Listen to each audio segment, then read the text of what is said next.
श्री स्वामी समर्थ। जय जय स्वामी समर्थ। अनंत कोटी ब्रह्मांड नायक राजाधिराज योगीराज अक्कलकोट निवासी सद्गुरु श्री स्वामी समर्थ महाराज की जय। कसे आहात सर्व स्वामी भक्तांनो? तुम्ही सदैव आनंदी राहा ही स्वामींच्या चरणी प्रार्थना। तुमच्या सर्व चांगली इच्छा स्वामी महाराज पूर्ण करोत आणि आजचा दिवस तुमचा आनंदात जाओ हीच स्वामींच्या चरणी प्रार्थना। प्रथम तुम्हा सर्वांचं खूप खूप मनापासून स्वागत आहे तुमच्या अनुभवांनी बनलेला भक्त आम्ही स्वामींचे या चॅनलमध्ये। मित्र आणि मैत्रिणींनो, श्री स्वामी समर्थ आणि स्वामींच्या लीला खरोखरच खूप अगाध आहेत।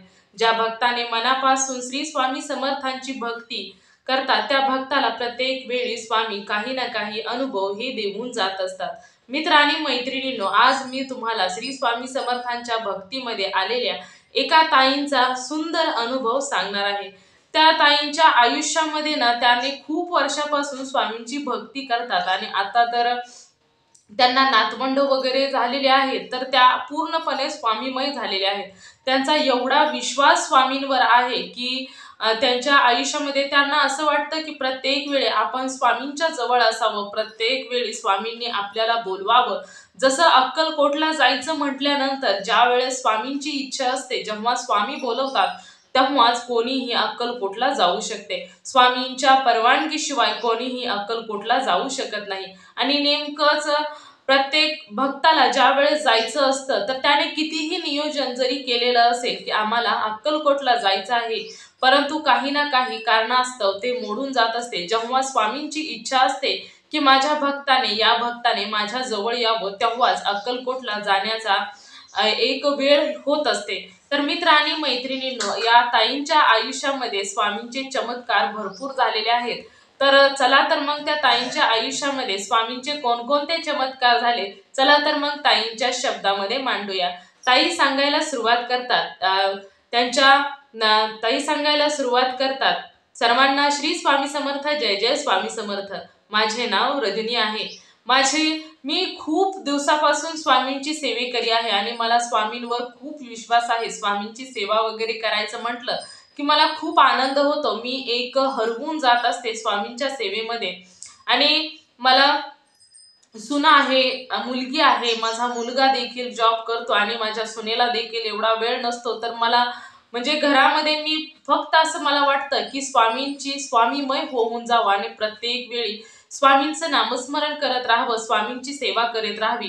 तर मी तुम्हाला जो अनुभव आता जो सांगणार आहे तो म्हणजे आता 9 तारखेला शुक्रवारी आमची अक्कलकोटला बस जाणार होती। म्हणजे आम्ही सर्वांनीच नियोजन केलं होतं की ज्यांना ज्यांना यायचं आहे तर अशी लोक आमची 110 लोक झालेली होती आणि 5 बस होत्या। आणि मी पहिली या अगोदर देखील खूप वेळा स्वामींकडे गेलेली होती, परंतु मी स्वामींना प्रार्थना करत होती की स्वामींना मला तुम्ही अक्कलकोटला येण्याचा प्रत्येक महिन्याला मला अक्कलकोटला बोलवत जा, मला तुमच्याकडे यायला खूप आनंद होत असतो। तर नेमकं स्वामींना ही प्रार्थना स्वामींनी स्वीकार केली। अक्कलकोटला जाण्यासाठी कोणी ना कोणी तयार होता आणि ते भाग्य आमच्या पदरी पडत असे। तर यावेळेस ना 110 लोक होती आणि मी ज्यावेळेस अक्कलकोटला जायचं असतं तर त्यावेळेस स्वामींच्या आवडीचं काही ना काही हे घेऊन जातच असते। तर गेल्या वेळेस जाताना मी बेसनाचे लाडू नेलेले होते, तर ते देखील मी स्वामींना त्याचा देखील नैवेद्य दाखवला होता। तर यावेळेस ना प्रत्येक वेळी स्वामींच्याकडे गेल्यानंतर मला खूप म्हणजे असं वाटतं की स्वामी माझ्या जवळ, स्वामी आई आहे, स्वामी म्हणजे माझे सर्वस्व आहेत। त्यामुळे मला स्वामींकडे जाण्याचा म्हणजे खूपच आवड निर्माण होते आणि मला प्रत्येक वेळी वाटतं की स्वामींकडे जावं। तर यावेळेस देखील स्वामींकडे जात असताना मी अनारसे बनवली होती आणि मला स्वामींना खूप अनारसे आवडतात हे देखील मला माहित होतं आणि स्वामींचा आवडता आकडा 16 आहे, त्यामुळे मी 16 अनारसी बनवली होती।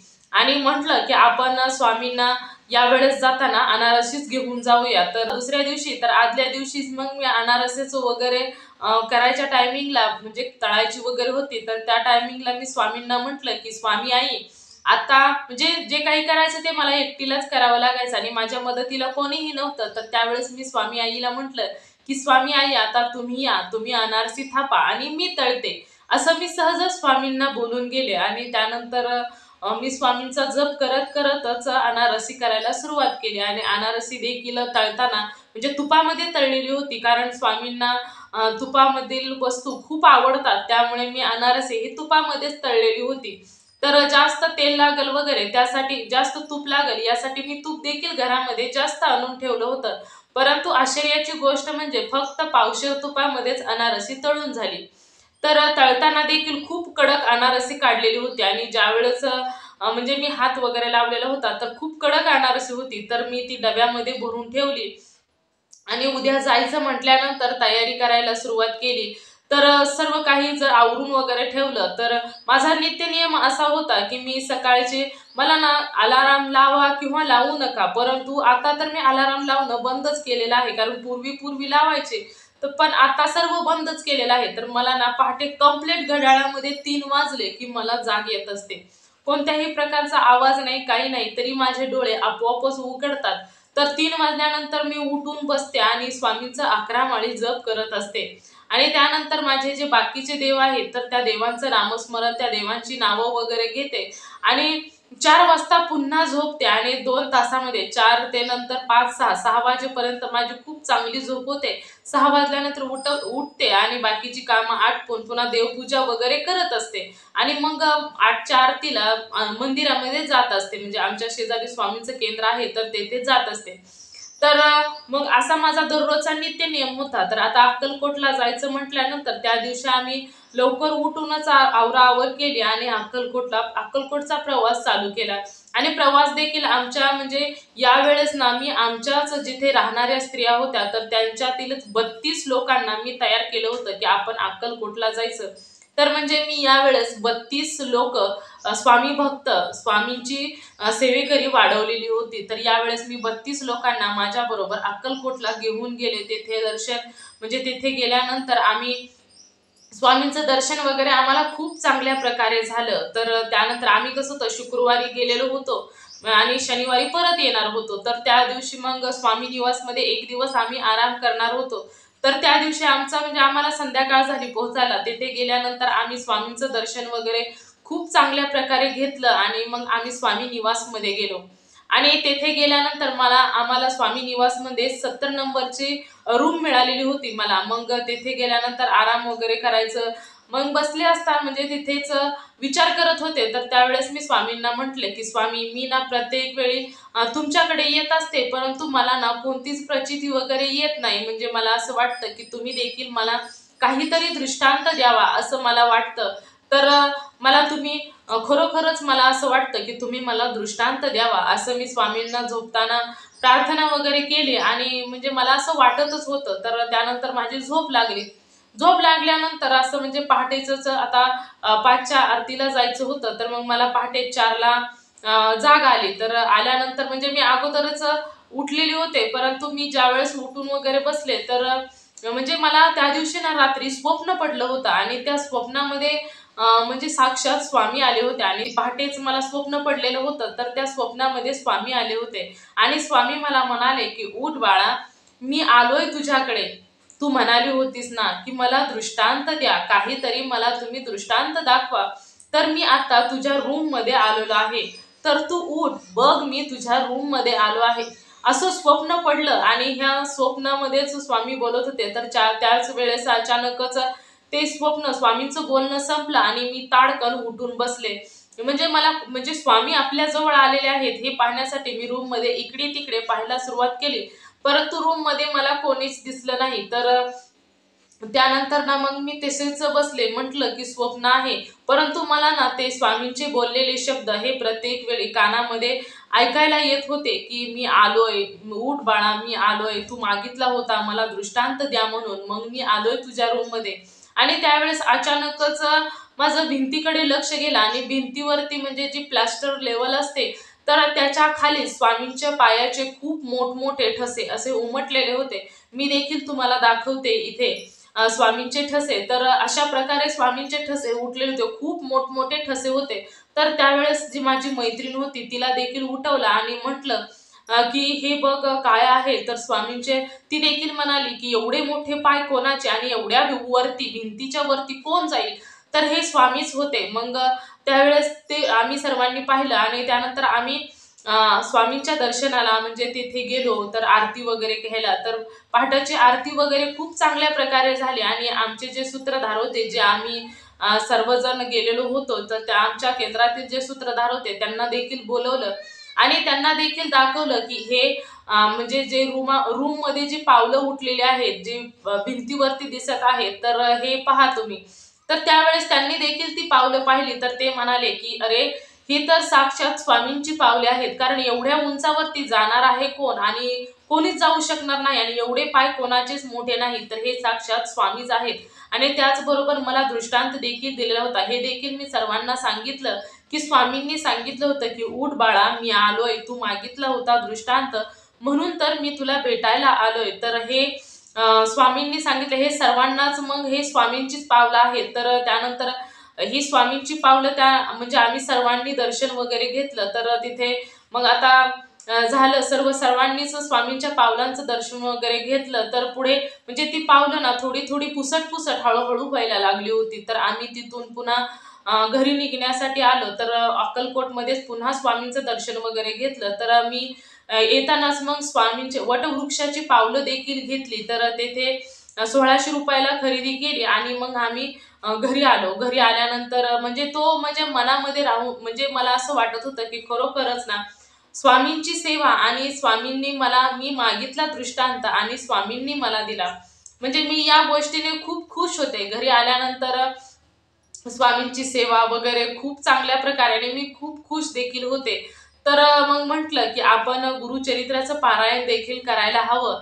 तर मग गुरुचरित्राचं पारायण करायचं म्हटल्यानंतर मी अगोदरच गेले केंद्रामध्ये आणि तेथे खडीसाखर, नारळ अर्पण करून आले आणि स्वामींना प्रार्थना देखील केली की स्वामी, मी आता गुरुचरित्राचं पारायण करणार आहे. तर माझं पारायण हे निर्विघ्नपणे पार होऊ द्या आणि माझ्या पारायणामध्ये कोणत्याही प्रकारचे संकट येऊ देऊ नका. आणि माझे जे पारायण आता मी करणार आहे, तर तुम्ही स्वतःहून ते पूर्ण करा. माझं पारायण पूर्ण करण्यासाठी तुम्ही कधीच अडथळा येऊ देऊ नका आणि तुम्ही स्वतःहून माझ्याकडून तुम्हाला जेवढी हवी आहे तेवढी सेवा करून घ्या. ही प्रार्थना मी केली आणि घरी आल्यानंतर दुसऱ्या दिवशी मग स्वामी गुरुचरित्राच्या पारायणाला सुरुवात करायची. तर त्यावेळेस ना मला नेमकं 3 वाजताच पहाटे 3 वाजताच मला जाग आली. तर त्यानंतर मी अंघोळ वगैरे बाकीची जी कामं होई 3:30 वाजेपर्यंत सर्व काही कामे आटपली आणि त्यानंतर गुरुचरित्राचं पारायण करायला सुरुवात केली. आता बाकीची जी लोकं होती ती आपापल्या बेडरूममध्ये झोपलेली होती आणि माझी जी बेडरूम होती, हॉल होतं, ते मी पूर्ण स्वच्छ केलेलं होतं. तर मग माझं पारायणाला मी सुरुवात केली आणि त्यानंतर ना अचानकच पहाटेच कोठून एक फुलपाखरू आलं कोणास ठाऊक.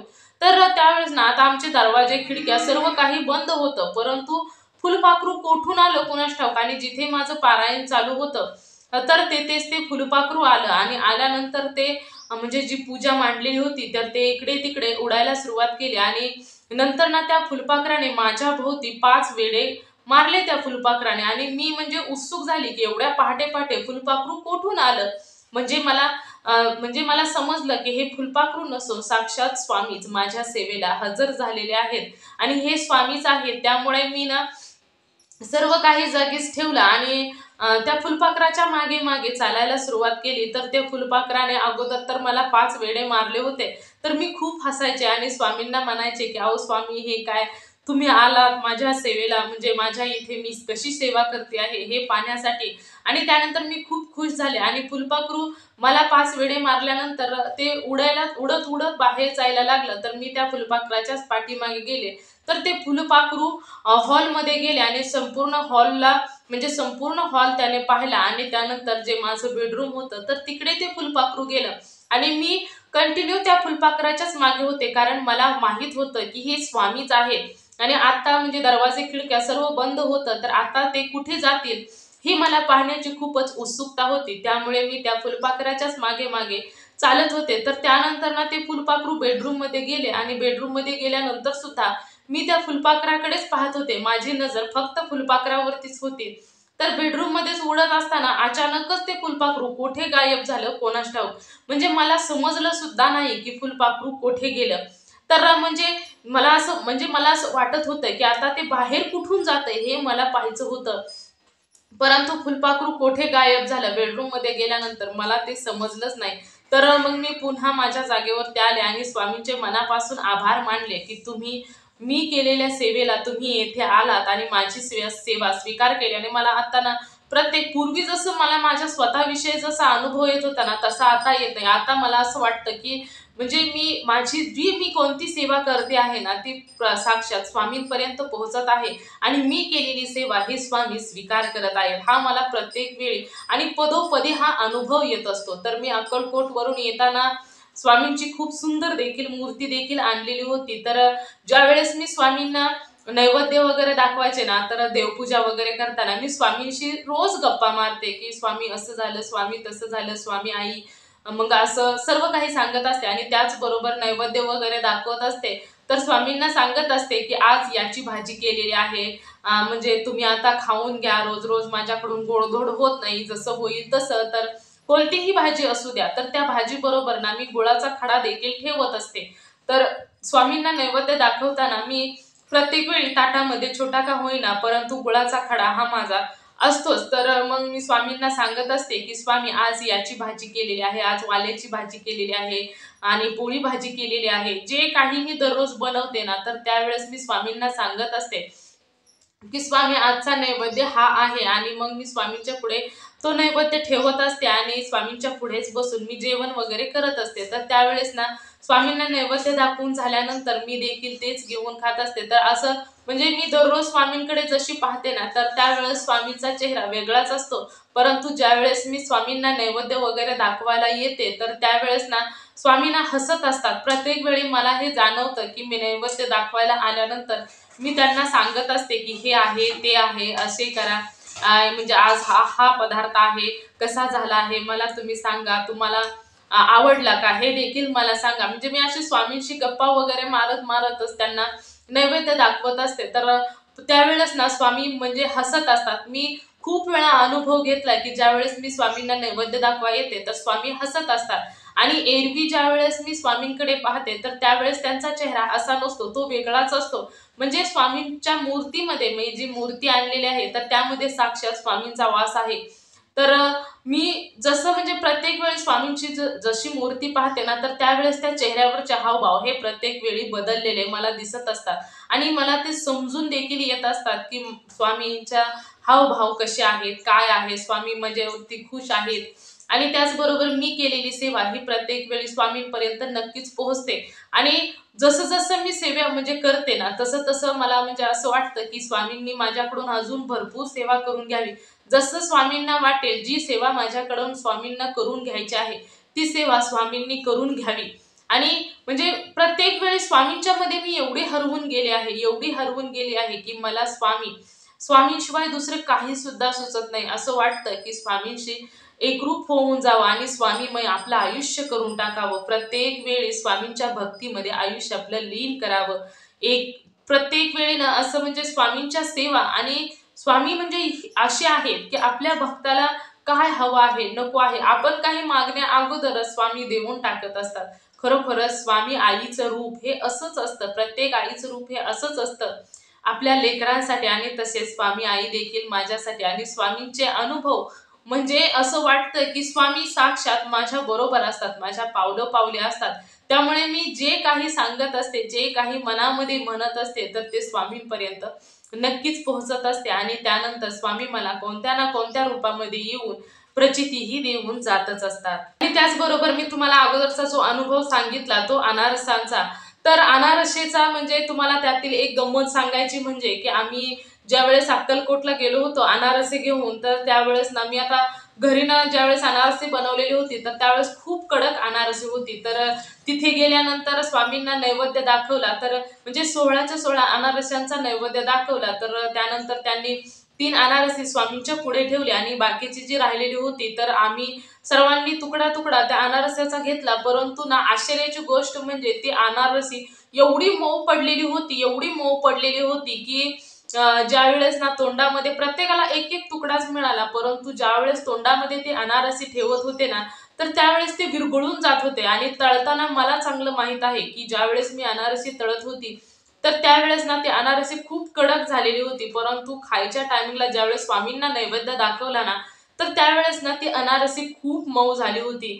तर ज्या लोकांना तो आम्ही जेवढे गेलेलो होतो आणि त्याचबरोबर तेथे काही लोकांना देखील मी तुकडा तुकडा तो प्रसाद दिलेला होता, तर ते लोक देखील म्हणायचे की आजपर्यंत आम्ही एवढी अनारसे खाल्ली, एवढी अनारसे खाल्ली, परंतु या अनारसासारखं कधीच आम्हाला चव लागली नाही. आणि माझं कसं झालं की मी दिवाळी खाल्ली, परंतु स्वामींना माझ्या अनारस घेऊन म्हणजे स्वामींना दिलेच नव्हते ना, त्यामुळे मग म्हटलं होतं की आपण यावेळेस अनारसे घेऊन जायचे. आणि एवढी चव त्या तुपामध्ये तळलेल्या अनारसांची एवढी चव सुंदर लागत होती की प्रत्येक जण म्हणायचं की एवढी सुंदर चव. तर त्यावेळेस ना मी त्यांना सांगितलं की मी ही अनारसी केलेली नाही, तर ही अनारसी मी ज्यावेळेस करायला बसले होते ना, तर त्यावेळेस स्वामींना मी बोलवलं होतं की स्वामी आईला मी म्हटलं होतं की स्वामी आई तुम्ही या, तुम्ही अनारसी थापा आणि मी तळते. तर ही अनारसी माझ्याकडून माझ्या मार्फत स्वामी आईंनी केलेली आहेत आणि त्यानंतर मी तळलेली आहे. त्यामुळे या अनारस्यांची चव एवढी गोड आणि एवढी सुंदर लागत आहे. तर अनारसी जशी केलेली मी तळताना होती कडक, परंतु ती म्हणजे खाताना एवढी मऊ झालेली होती. याचं कारण असं की ती स्वामी आईंनी थापलेली होती आणि त्यामुळेच सर्वांची एवढी वाहवाही झाली. म्हणजे प्रत्येक जण अनारशाला खूपच नावजत होतं की एवढं सुंदर अनारसे झालेली होती की आजपर्यंत आम्ही कधीच खाल्ली नव्हती. तर हे नावजण्याच्या पाठीमागचं कारण म्हणजे ती अनारसी साक्षात स्वामी आईंनी थापलेली होती, त्यामुळेच अनारशांची चव एवढीच वेगळी लागत होती. तर हे माझे छोटे छोटे अनुभव असो. तर सर्वांनी खरोखरच ज्यावेळेस तुम्ही स्वामींच्या सेवेमध्ये येता, तर सर्वांनाच खूप सुंदर सुंदर अनुभव येत असतात. जसे मला देखील स्वामींचे खूप सुंदर सुंदर अनुभव आलेले आहेत. तर हेच माझे अनुभव होते. तर सर्वांना श्री स्वामी समर्थ, जय जय स्वामी समर्थ. तर मित्र आणि मैत्रिणींनो, या ताईंचा अनुभव खरोखरच म्हणजे ज्यावेळेस तुम्ही मनापासून सेवा करताना, तर त्यावेळेस स्वामी आई प्रत्येक वेळी मनापासून मारलेल्या हाकेला स्वामी हे येतच असतात. कोणतीही काहीही असो, परंतु मनापासून एखादी गोष्ट जर करायची म्हटलं, तर स्वामी आई प्रत्येक वेळी तुमच्या बरोबर ही असतेच. आणि श्री स्वामी समर्थांची कृपा ज्यावेळेस एखाद्या भक्तावरती होत असते ना, तर त्यावेळेस त्या भक्ताच्या आयुष्याचा भार हे साक्षात ब्रह्मांड नायक श्री स्वामी समर्थ चालवत असतात. त्यामुळे कोणतीही सेवा करत असताना मनापासून करायची आहे. ही सेवा श्रेष्ठ आहे किंवा ती सेवा श्रेष्ठ आहे असं न म्हणता, तुम्ही जी कोणती सेवा करता आहात ती प्रत्येक सेवा ना सर्वश्रेष्ठ आहे. त्यामुळे तुम्ही सेवा करताना मनापासून सेवा करा. ज्यावेळेस तुमची मनापासून केलेली सेवा ही स्वामींपर्यंत पोहोचते, त्यावेळेस तुम्हाला अनुभव हे भरपूर येत असतात. तर मित्र आणि मैत्रिणींनो, खरोखरच या ताईंचा अनुभव खूप सुंदर होता. आणि त्याचबरोबर तुम्हाला या ताईंचा अनुभव कसा वाटला नक्कीच मला कमेंट करून सांगा. आणि जर तुम्हाला देखील श्री स्वामी समर्थांचा एखादा अनुभव आलेला असेल, तर मी येथे तुम्हाला व्हॉट्सअप नंबर देते. तर या नंबरवरती तुम्ही तुमचा अनुभव शेअर करायचा आहे. तुमचा अनुभव ऐकून जो कोणी व्यक्ती स्वामी सेवेत येईल, तर याचे पुण्य तुम्हालाच मिळणार आहे. आणि त्याचबरोबर हा अनुभव ज्यावेळेस तुमचा अनुभव तुम्ही शेअर करता, तर त्यापेक्षाही अजून सुंदर सुंदर अनुभव तुम्हाला यायला सुरुवात होत असते. कारण तुम्ही एक अनुभव शेअर केल्याच्या बदल्यात स्वामी तुम्हाला अजून खूप सुंदर अनुभव देत असतात. तर मित्र आणि मैत्रिणींनो, तुम्ही नक्कीच तुमचा अनुभव शेअर करायचा आहे. तर तुम्ही सर्वांनी मिळून माझा व्हिडिओ शेवटपर्यंत ऐकला त्याबद्दल मी मनापासून तुम्हा सर्वांची खूप खूप आभारी आहे. पुन्हा भेटूया श्री स्वामी समर्थांच्या अशाच एखाद्या सत्य अनुभवाबरोबर. तोपर्यंत श्री स्वामी समर्थ, जय जय स्वामी समर्थ. तुम्ही नेहमी सुखी राहा, समाधानी राहा, आनंदी राहा. श्री स्वामी समर्थांचं नामस्मरण करत राहा. पुन्हा भेटूया स्वामींच्या अशाच एखाद्या सत्य अनुभवाबरोबर. तोपर्यंत श्री स्वामी समर्थ, जय जय स्वामी समर्थ. धन्यवाद.